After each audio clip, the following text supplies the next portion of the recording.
let's face it, Jason, Watch Dogs 2 could have just been, you know, a black screen for 5 hours, and that would have been so much more enjoyable than the first one. Not an untrue statement. It's really unfortunate that Ubisoft make the first one, and the hype train behind Watch Dogs was significant. I was at the E3 when it was announced, and by God, like everyone was talking about it. Then the game came out, and it's like, yeah, this is exactly what they said it would be. I don't understand. It's not good, but this is what they said it would be. So then Watch Dogs 2 comes out, and you're like, hopefully they've Assassin's Creed it. Hopefully it's Ezio, and maybe this guy's not as good as Ezio, but the character is a lot more enjoyable. There's so much more about this game that is inherently more likable. It's just a shame that no one's going to play it. No, it's got like some traction with the community, but it just came out at the wrong time, really. So it might be eventually a good game to pick up in the bargain bins. But let's set that aside. What is Watch Dogs 2? So Watch Dogs 2 follows on after the previous game, set in San Francisco this time, and not in, I want to say it was like Chicago. I knew it was Close. somewhere north. And so it's set in sunny San Francisco.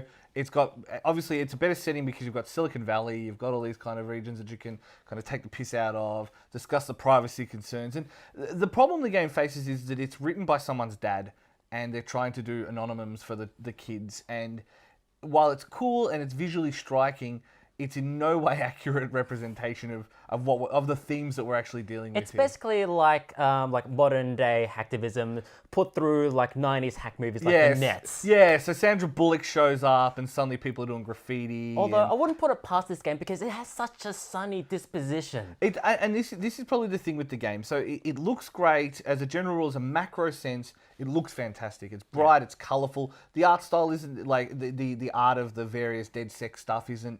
It's eye-catching, it's great, but it's in such a strange spot because, I mean, they are basically modern terrorists. Like, by any other definition, they are PLO, they are Hamas, IRA. In any other world, that's what they are, and yet we're supposed to support them and be like, yeah, guys, I want to be part of the DedSec revolution. Yeah, it did feel really uncomfortable to be running around and shooting and killing people, and early on, there's not much you can do in terms of stealth, but eventually, later on in the game, you can eventually go full finger quotes stealth, even though you're ordering mob hits and police strikes on civilians. Look, when it's also as an open world mechanics game, it's fantastic. The use of hacking works as a catch-all. These are my god powers. This is what I can do. So you can order in strikes. You can blow up helicopters, all that kind of stuff. All of that works. The handling can be a bit rough. It doesn't run well, as in running over obstacles and stuff can see you sometimes jumping all over the place. The game itself I find pretty good. It's engaging visually, questionable morals and questionable kind of storyline.